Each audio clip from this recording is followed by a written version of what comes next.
함께 봉독하신 말씀 마태복음 5장 13절에서 16절 말씀 중심에서 너희는 세상의 희망이라 라는 제목으로 함께 말씀을 통해 은혜 나누기를 원합니다. 여기서 너희라고 하는 것은 예수님을 믿는 신자, 그리스도, 성도라고 말할 수가 있죠. 그리스도인, 더 나아가서는 그들이 모인 공동체, 교회를 두고도 말하고 있다라고 말할 수가 있습니다. 나는 빛으로 인식하는, 자기가 세상의 빛이다라고 인식하는 사람, 나는 세상에 어쩌면은 희망이다라고 스스로 인식하는 사람이 바로 여기 본문에 너희다라는 것을 말씀하죠. 예수님이 하시는 말씀 직접적으로는 제자들을 두고 하시겠지만은 예수님을 따르는 오늘에 와서 예수님을 믿는 모든 그리스도인들을 가리켜서 너희라고 말하고 있습니다. 그래서 오늘 본문의 전체적인 모습에서 세상의 희망덩이가 되어야 된다라는 것으로 우리에게 사명을 부여해 주고 있습니다. 너희는 그리스도의 사람입니다.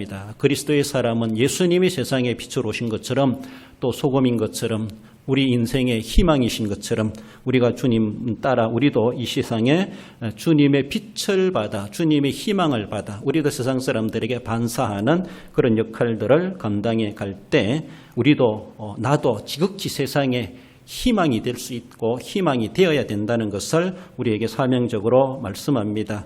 여러분들, 빛이라고 하는 것은 어둠을 물리치는 유일한 수단이다라고 말할 수가 있죠. 해, 달, 별, 더 나아가서는 가로등, 내가 가지고 있는 휴대폰의 불까지라도 어둠을 물리칠 수 있는 유일한 수단이 아니겠는가. 이 세상은 어둠으로 가득 차 있지만 그러나 물질적인 어둠뿐만 아니라 영적인 어둠까지도 해결해 줄 수 있는 빛된 자로서 우리를 이 세상에 보내셨다고 하는 것을 말씀합니다. 빛이라, 다르게 보면 희망이라라고 하는 것은 너는 거기에 빛이 되어라, 희망이 되어라, 소금이 되어라. 한마디로 너는 세상의 희망이 되어라. 세상을 어둡게 하고 세상을 부패하게 만드는 자가 아니라 도리어 세상을 소생케 하고 회복케 하고 세상을 밝게 하고 모든 사람들에게 희망을 불어넣어주는 교회가 되어야 되고 그런 성도가 되어야 된다라고 하는 것을 말씀합니다. 그러다 보면은 우리는 뒤에도 말씀드리지만 우리의 등불을 켜서 말 아래 둘 수가 없고 동경에 있는 삶을 살아가야 되죠. 사람들에게 나를 봐라, 나를 본받으라. 리드가 되어야 되고 그들에게 본보기가 되어야 되고 그들 앞에 부끄러움 없는 우리의 삶이 될 때에 우리는 그들에게 희망이 될 수가 있습니다. 그러므로 희망을 불어넣어주는 자가 되어야 되지 희망을 꺾어버리는 교회가 되어서는 안 되고 희망을 사그라지게 만드는 성도가 되어서는 안 된다라고 하는 것을 이미 결론적인 설교 말씀을 다 드리기도 합니다. 본문으로 돌아와서 너희는 세상의 희망이라는 자에 주시는 말씀 먼저는 세상의 소금이어야 될 것을 말씀합니다. 13절 읽어봅시다. 너희는 세상의 소금이니 소금이 만일 그 맛을 잃으면 무엇으로 짜게 하리요? 후에는 아무 쓸데없어 다만 밖에 버려져 사람에게 밟힐 뿐이니라. 소금의 본질이 무엇입니까? 소금의 본질은 맛을 나게 한다. 오늘 본문에 맛을 잃으면 소금은 맛이 있어야 된다는 것이죠. 그 맛 나게 하는 것이 소금의 본질인데 이 소금이라고 하는 것은 맛을 내게 하는 대표식품으로 소금이란 말을 하고 있다라고 말할 수가 있습니다. 맛이 나지 않는 음식은 아무런 가치가 없습니다. 우리도 보면은 수박을 콕 샀는데 잘 익었다고 생각했는데 딱 따게 보니까 붉게 보이는데 딱 먹어보니까 이건 아니다라고 하는 것도 있기도 하죠. 수박 그달깨식이죠, 한마디로. 겉으로 볼 때는 멋있게 생겼는데 맛이 없어요. 아무리 예쁘게 보여도 맛이 없으면은 아무리 비싸게 샀어도 그것은 음식 쓰레기가 될 수밖에 없다라고 볼 수 있습니다. 식품은 맛이 있어야 됩니다. 맛이 나야 되는데 맛이 안 나면은 버려져 사람들에게 밟힐 뿐이니라 라고도 말씀하십니다. 소금만이 아니죠. 가지각색의 모든 종류의 음식이라고 하는 것은 제각기 맛이 있어야 됩니다. 맛을 내야 되는데 맛이 없으면은 버려질 수밖에 없다라는 것을 말씀하죠. 소금의 기능이라고 하는 것은 부패를 방지한다, 변질을 방지한다 이렇게도 말을 하기도 하죠. 그래서 소금 속에 넣으면은 잘 그렇게 부패가 안 된다 이렇게 말을 하기도 합니다.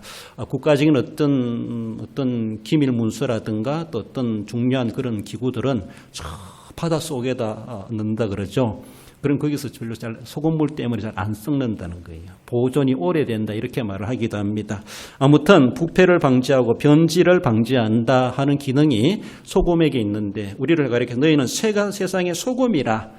부패를 조장하는 자가 아니라 부패를 방지하는 자가 되어야 되죠. 썩는 곳에 가가지고 썩음을 멈추게 하고 그리고 그것을 소생케 하는 그런 역할을 교회가 해야 되고 성도가 해야 되는 것이죠. 변질되어 가는 그런 심령들도 도리어 변질된 것을 오려내고 새로워지게 하는 그런 기능들이 소금에게 있다. 소금적인 역할. 너희는 세상의 소금이라 라고 하는 것을 교회를 향하여서 우리들을 향하여서 주님은 말씀하십니다. 그러므로 소금의 사명이라고 하는 것은 맛이 변질되지 않게 하고 부패하지 않게 하고 그 맛 그대로 오랫동안 유지되게 할 수 있는 것.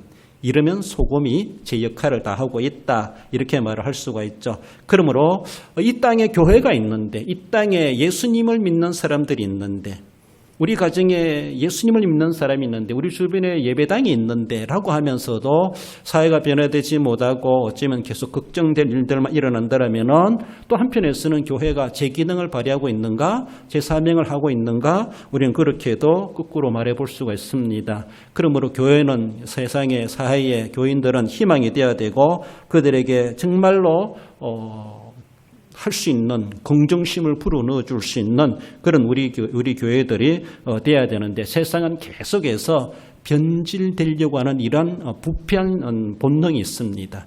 자꾸 변화되려고 하는 뭔가 자꾸 변화를 추구하는 어떻게 보면 변질을 추구하는 그런 세상에 수작들이 많이 일어나고 있습니다. 그런 것은 영적으로 볼 때 마귀는 계속해서 이 세상을 변질되게 만들고 우리를 오염되게 만들고 우리들을 가만히 놔두지 않습니다. 세월 가면은 녹슬고 기능이 약화되는 것처럼 그것처럼 우리를 하여금 또 교회나 세상이나 모든 사람들에게 그럴듯하게 다가오지만 결국 우리를 기능이 마비되게 하고 사명 감당하지 못하게 하고 세상을 더욱더 녹슬어지게 만드는 이런 일들이 변질되게 하는 이런 나쁜 장난들을 마귀가 펼쳐가고 있다는 것을 우리는 생각해 볼 때 교회는 영적이든 육적이든 정말로 소금의 본질적인 사명, 기능의 사명 또 우리에게 준 진짜 사명을 감당해 갈 수 있어야 됩니다.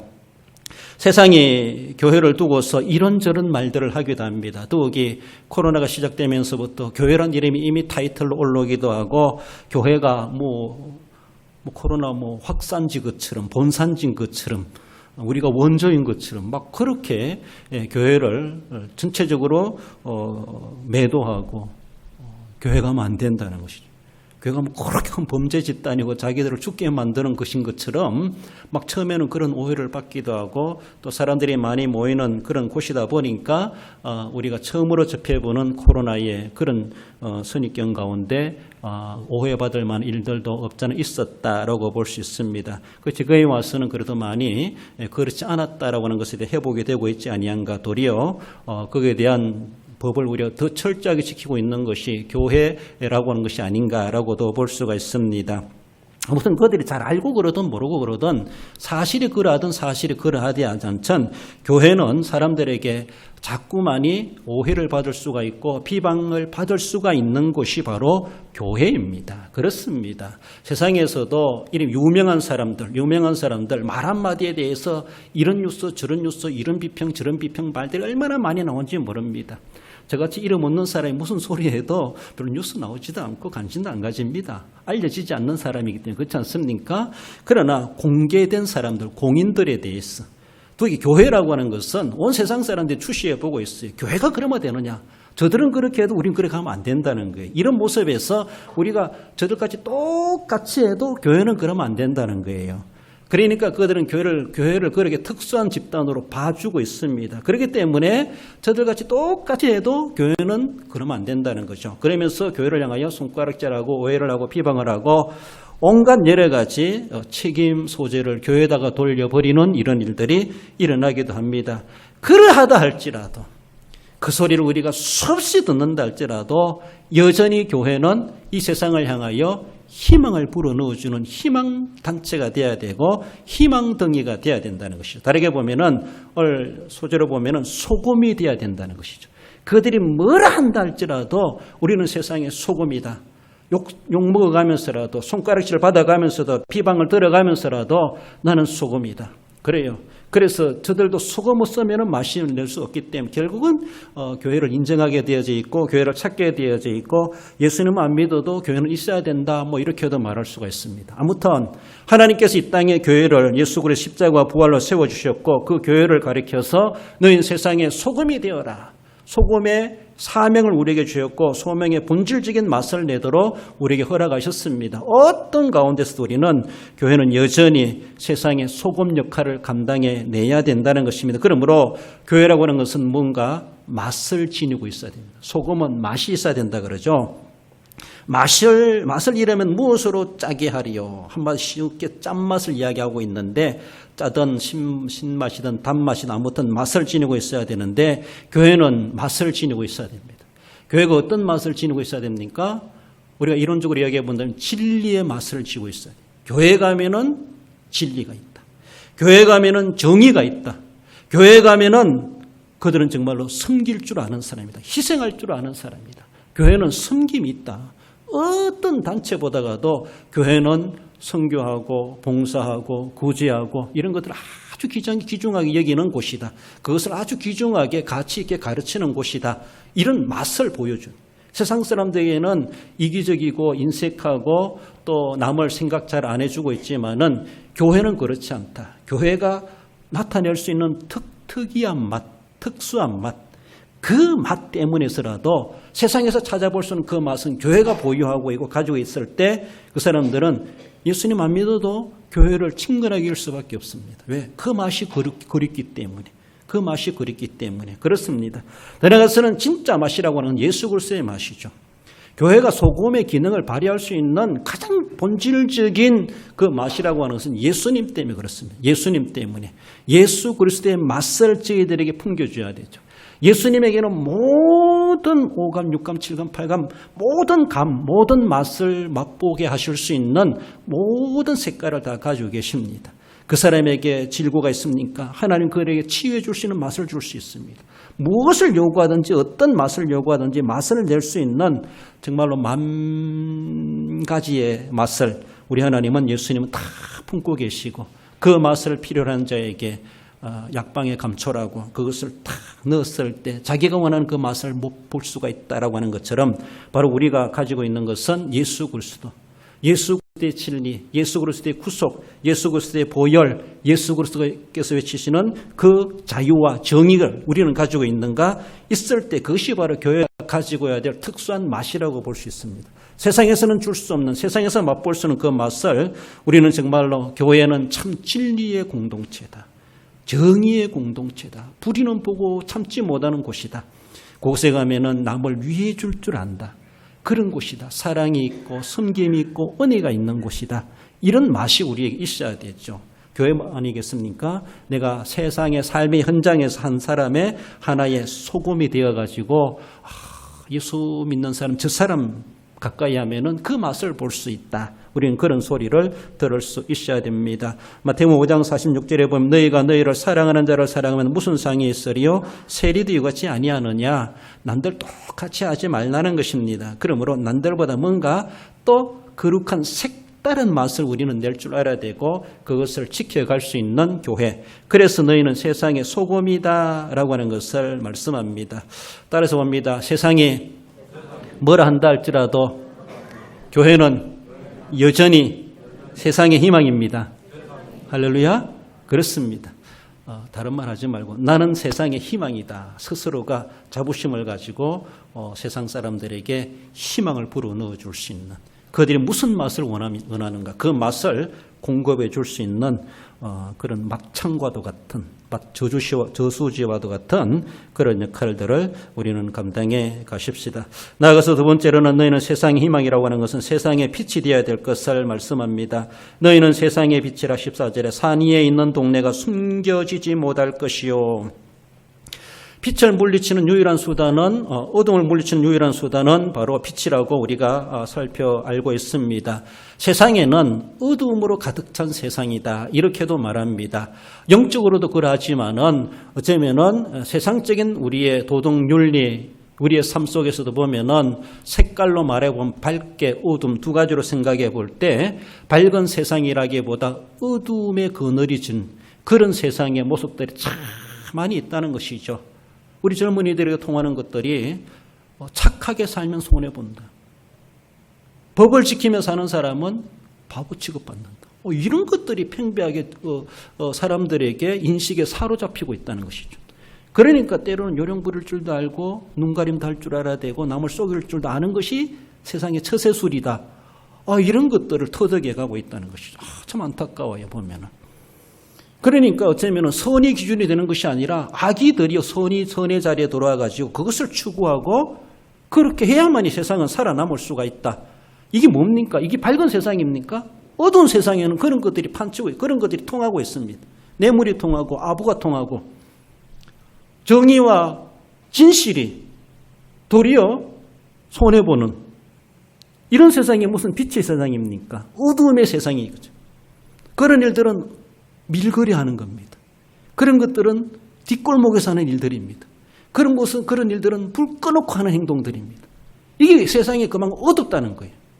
영적으로는 어둡지만은 영적으로 떠나서라도 인간 삶에 있어가지고 도덕윤리 질서 법을 그런 관점에서 바라본다 할지라도 어두운 세상으로 팽배해져 있고 어두운 세상에 살아남기 위해서 아군도 적군도 없는 그래서 먼저 내가 살아야 되겠다는 거 남을 잡아먹더라도 내가 살아남아야 되겠다 이런 정말 동물의 왕국과도 같은 그런 세상이 아닌가 인간 삶이 아닌가라고 볼 수가 있습니다.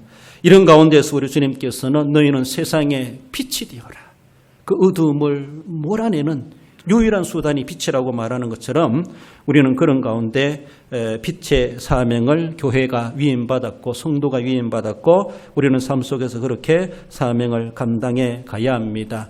골로새서 1장 13절에서 보면 그가 우리를 흑암의 권세에서 건져내사 이렇게 말합니다. 어두움의 권세 그의 나라로 옮기셨으니 그 아들 안에서 우리가 속량고치의 삶을 얻었도다. 예수 그리스도로 말미암아 우리를 흑암의 권세에서 건져내셨습니다.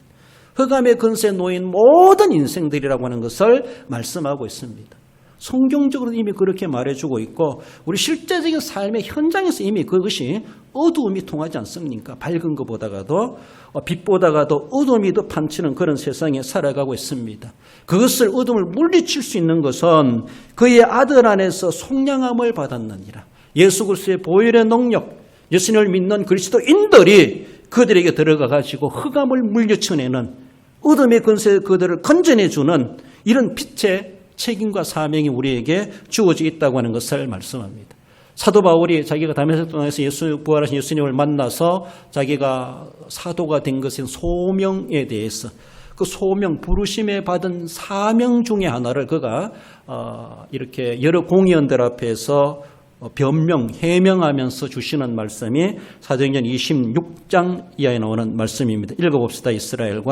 이스라엘과 이방인들에게 내가 너를 구원하여 그들에게 보내어 그 눈을 뜨게 하여 어둠에서 빛으로 사탄의 권세에서 하나님께로 돌아오게 하고 제3과 나를 믿어 거룩하게 된 무리 가운데서 기업을 얻게 하리라 하더이다. 그렇습니다. 사도 바울이 자기가 소명받았을 때 하늘로부터 내게 주신 사명이 무엇인가를 자기가 안 것을 그 아그리빠 왕 앞에서 베스도 총독 앞에서 거기서 자기가 잡혀간 그런 처지에서 내가 철저한 유대인이었는데 부활하신 예수님을 만나고 나서 이렇게 된 것은 그 부활하신 주님이 내게 이런 사명을 주셨다라는 것이죠. 그것을 그들에게 변명하면서 자기는 이런 사명자로 지금 이곳에 묶여왔다, 끌려왔다라고 하면서 당당하게 자기 사명에 대해서 부끄러워하지 아니하고 이야기해 주는 그런 내용입니다.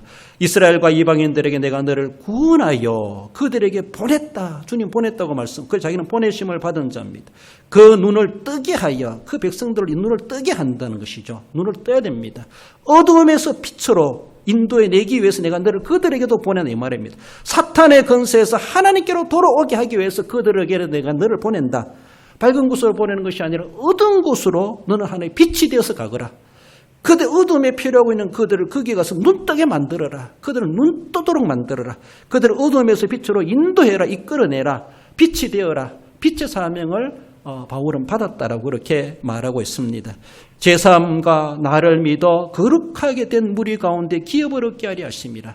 예수님을 믿음으로 말미암아 제사함 받고 하나님의 백성이 되고 그 나라를 유업으로 받을 수 있는 자, 하나님의 기업이 될 것이라고 하는 것에 대해서 말씀합니다. 그래서 사도 바울로 인하여서 많은 영혼들이 어두움으로 건지심을 받게 되고 많은 영혼들이 하나님의 기업의 안에 들어오게 되게 할 것이다. 그것을 위해서 바울아, 내가 너를 불렀다. 예수님이 그렇게 말씀하셨다는 겁니다. 그것을 설명하고 있습니다. 여러분들 사도 바울만이겠습니까? 그의 가르침을 통해 세워진 오늘의 지상교회가 바로 우리들에게 사람들에게 눈을 뜨게 만들고 어두움에서 건져내게 만들고 그들로 하여금 예수님을 믿어 제사함받게 만들고 그들이 하나님의 기업의 안으로 들어오게 하도록 하기 위해서 교회를 세우셨고 우리를 먼저 불러주셨고 우리도 또한 또 작은 한 사람의 사도와도 같이 부름받은 소명의 사명이 있다는 사실을 우리는 생각하며 그 사명을 결코 우리는 간과할 수가 없습니다. 그 사명의 부담감을 가지고 우리는 감당해 가야 되죠. 세상의 교회를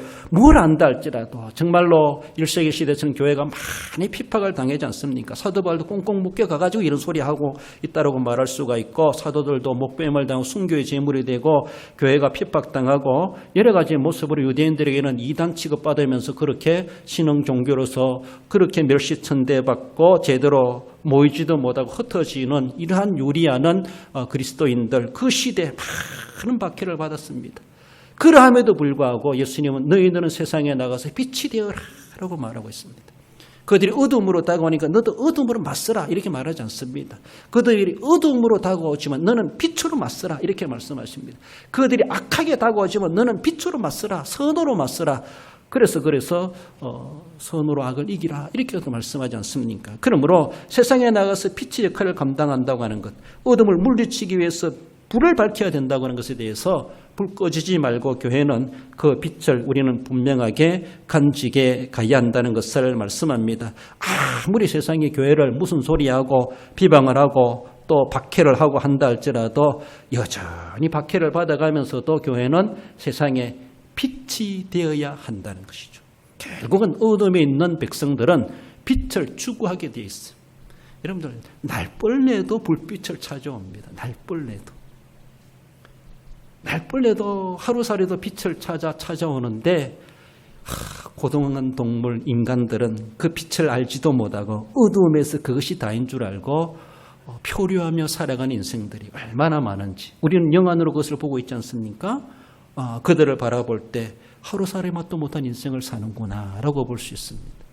하루를 사는 날파리도 그렇게 빛에 와서 한번 놀다가 하루 그 인생을 끝낸다고 볼 수 있는데 세상에 살아가며 70여 80여 백수를 한다 하면서도 빛을 받을 기회가 그렇게 100년의 역사를 주어진다 할지라도 그 기회를 다 놓쳐버리고 어둠에 살다가 더 깊은 어둠으로 빠져들어가는 우리 주변의 사람들이 있지 아니한가. 그래서 우리 주님께서는 너희는 세상에 빛이 되어라.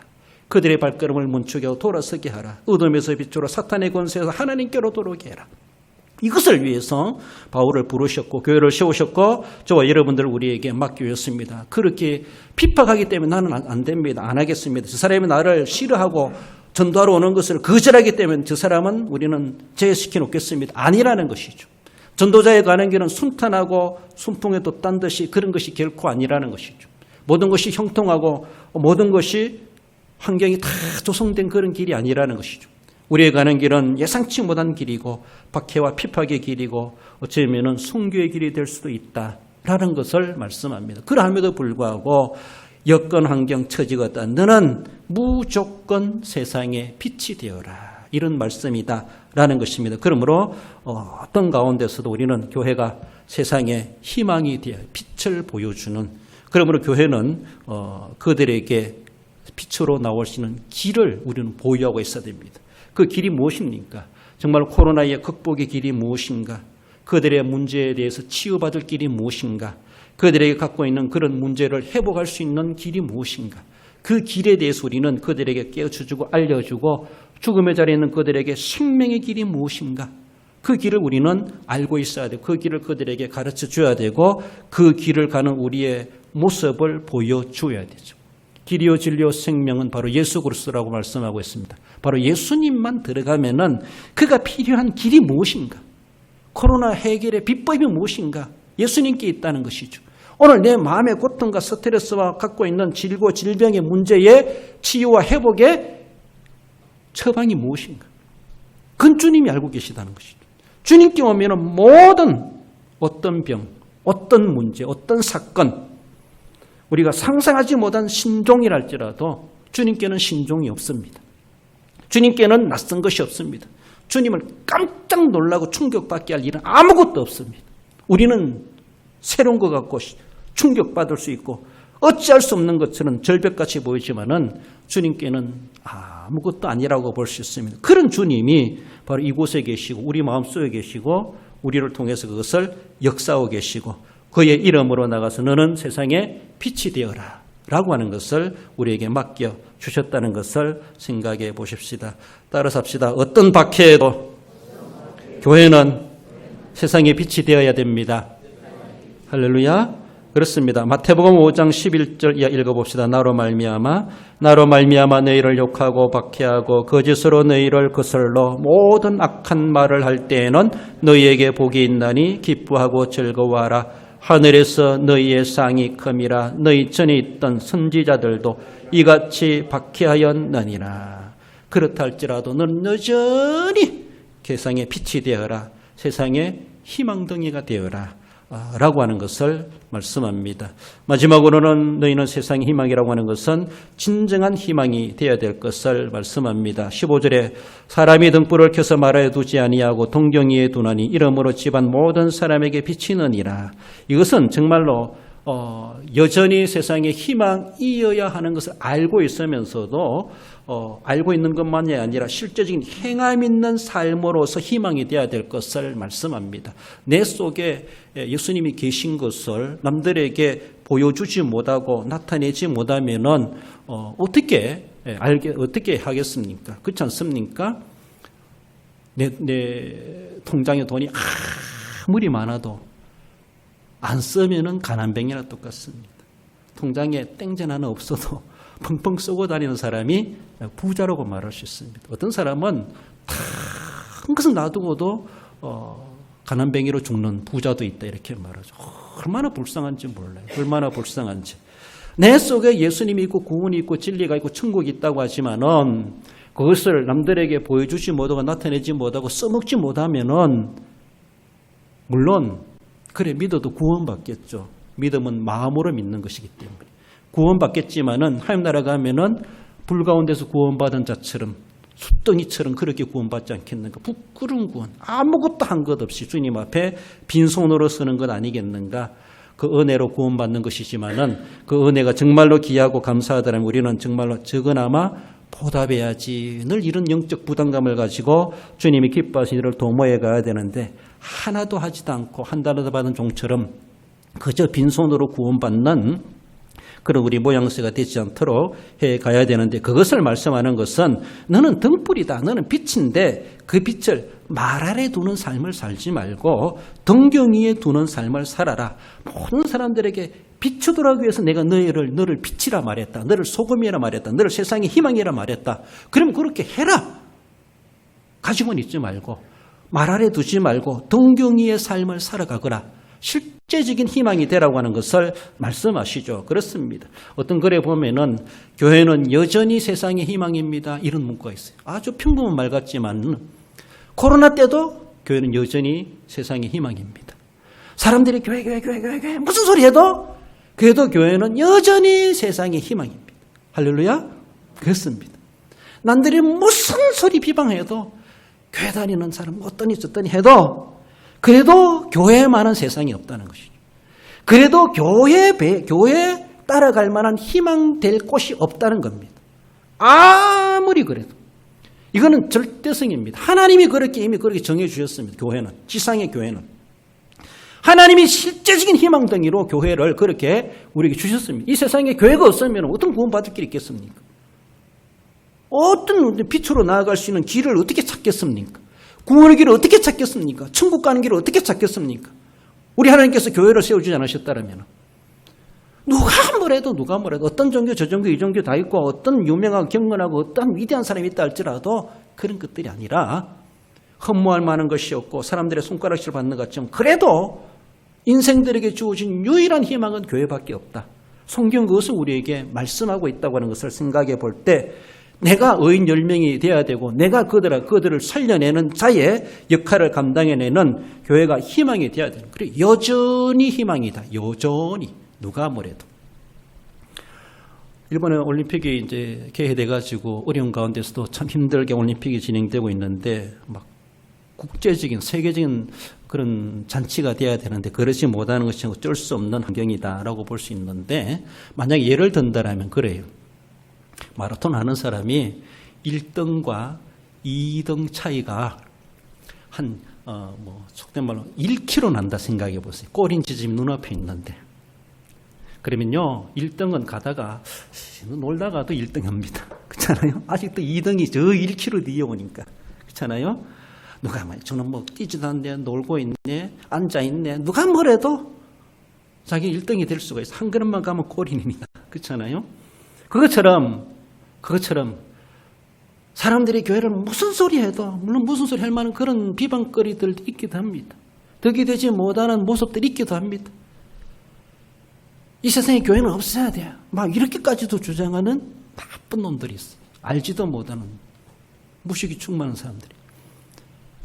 정말 하나님에 대해서 제대로 맛보지 못한 사람들이 교회를 그런 식으로 인식하고 세상에 없어져야 될 것 중에 하나고 도서관에 없어져야 될 책 중에 하나가 성경책이다. 이런 소리 했었고 불매도수, 읽지 말아야 될 책이다. 이렇게 말하는 그런 일들.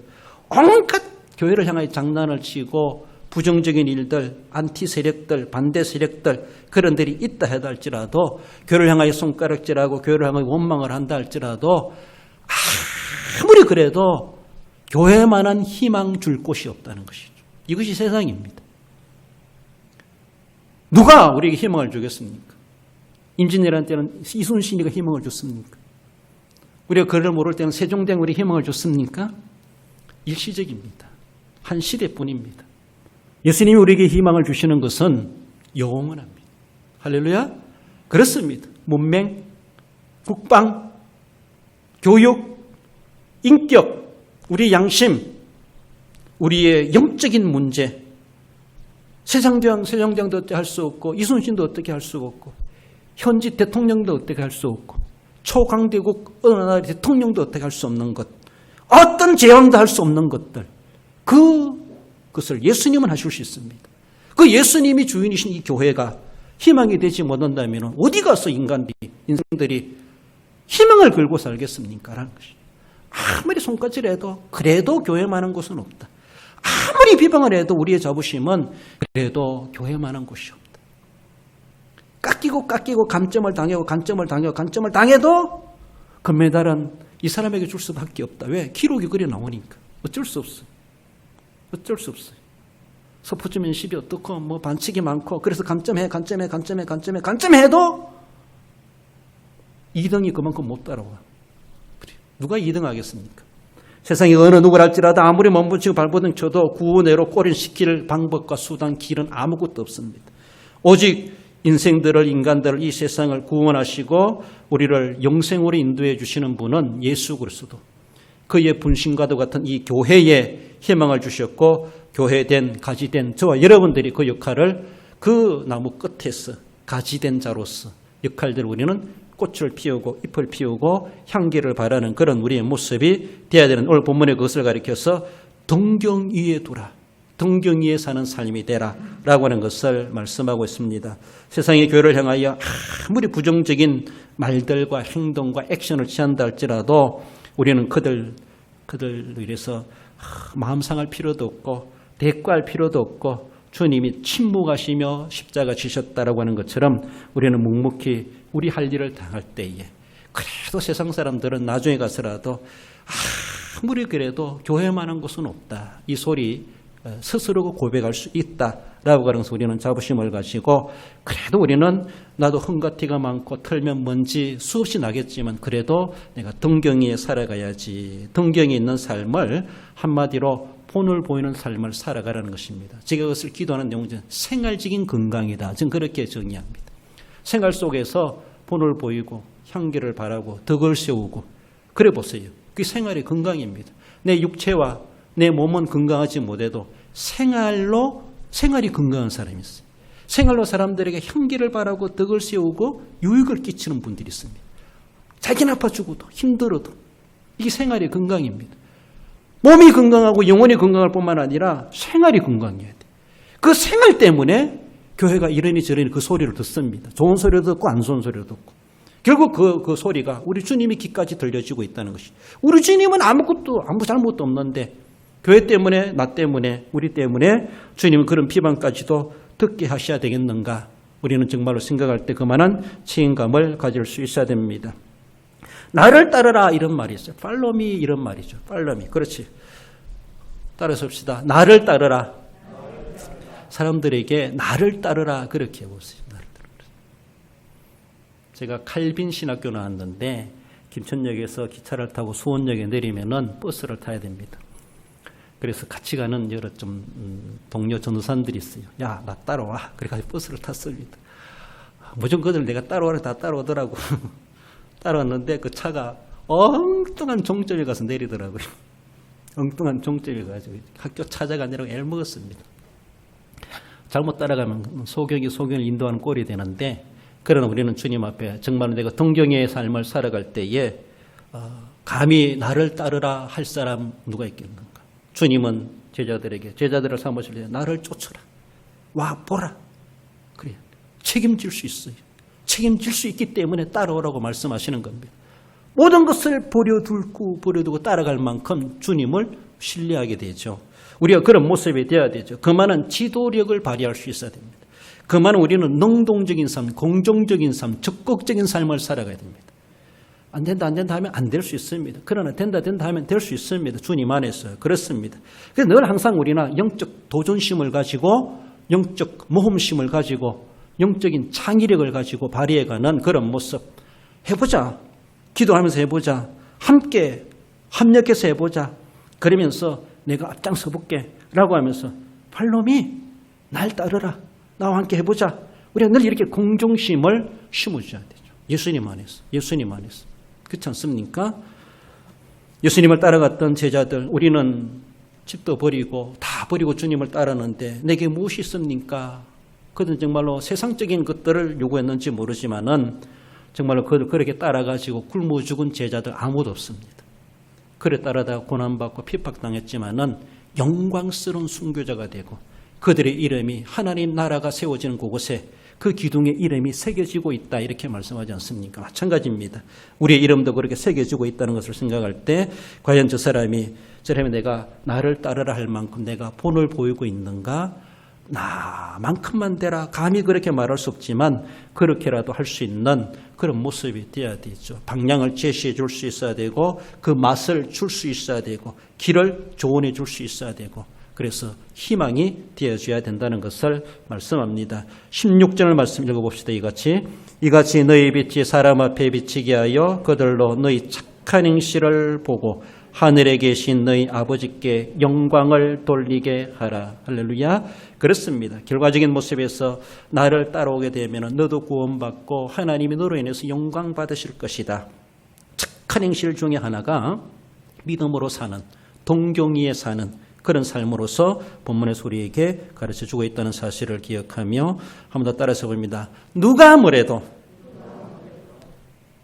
교회는 세상의 희망입니다.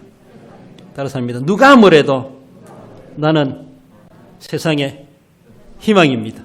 할렐루야. 희망이 되십시다. 결론적으로 읽어봅시다. 변질되고 혼합한 시작. 변질되고 혼잡한 세상에 찬맛을 내고 지키며 온갖 고통에 짓눌려 원들을 생명의 길로 인도하여 여전히 세상에 희망된 사명을 감당함으로 하나님의 영광을 나타내는 성도가 됩니다. 할렐루야. 그렇습니다. 늘 난 세상에 희망을 주는 사람이다. 그 희망의 사람으로서 살아가시고 남들에게도 그리스도 안에서 희망을 불어넣어 주시고 하나님께 영광을 돌리는, 나도 돌리고 남도 돌리게 하는 그 역할들을 신실히 감당해 가시는 우리 성도 여러분들 되시기를 주님의 이름으로 축원드립니다. 기도하십시다. 우리 하나님 아버지, 은혜를 감사드립니다. 하나님 아버지, 부패하고 변질된 세상 가운데 살아가고 있습니다. 어둠이 엄습하고 창궐한 이 세상 가운데 살아가고 있습니다. 그래서 이제 우리에게 너희는 세상의 소금이라, 너희는 세상의 빛이라, 그리고 너희는 세상의 희망이 되어야 될 것을 말씀하시는 주님, 이 세상에 빛으로 오신 우리 주님, 그래서 유일한 해결사로, 구원의 주로, 중보자로 우리에게 모든 것을 보여주셨고 십자가로 부활로 완성케 하시고 그 사명을 우리에게 위임해 주신 줄 믿습니다. 우리가 이제 우리 주님을 대신해서 그 사명을 감당해내는 사명자가 되게 하시고 진정코 이 세상에 그리스도 안에서 희망을 심어주는 희망덩이들이 될 수 있도록 우리 하나님 역사해 주옵소서. 우리 대양교회가 그 희망의 빛을 하나님 아버지 세상 멀리 그리고 대대에 빛을 비춰내는 주님의 교회 되게 해 주옵소서. 한 주간 지날 때에도 우리 성도들의 삶의 현장에 함께해 주시고 어려운 시기에 오니 안전하게 하시고 주님의 보혈로 감싸 주옵소서. 병원에 입원하며 수술하며 질고를 어름당하며 또 통원 치료받으며 요양하며 어려움 받는 성도들 주님 긍휼과 자비를 베풀어 주시고 건강이 회복돼 우리와 함께 주님 교회에 마음껏 출입하며 주님 앞에 함께 신앙생활할 수 있도록 도와주옵소서. 일정 가운데 선하신 손길 인도하시고 하나님 영광 받으시는 삶이 되도록 인도해 주시기를 원하오며 거룩하신 예수님의 이름으로 기도드리옵나이다. 아멘.